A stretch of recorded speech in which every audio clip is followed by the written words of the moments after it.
കോട്ടക്കൽ മലപ്പുറം റോഡിൽ വടക്കേമണ്ണ ഇന്ന് രാവിലെ 4 മണിക്കുണ്ടായ മണ്ണിടിച്ചിലിനെ തുടർന്ന് 6 മണിക്കൂറോളം ഗതാഗതം തടസ്സപ്പെട്ടു.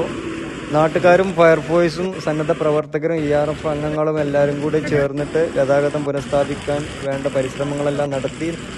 ഏകദേശം 10:30 മണിയോടുകൂടിയാണ് ഗതാഗതം പുനഃസ്ഥാപിക്കാൻ സാധിച്ചത്.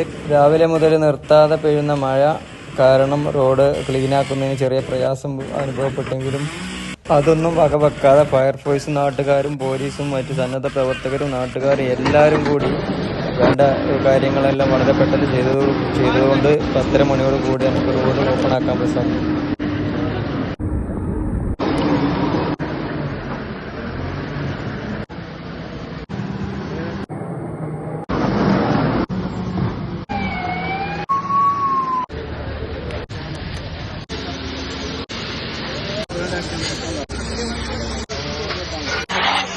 റോഡൊക്കെ ക്ലിയർ ആയി.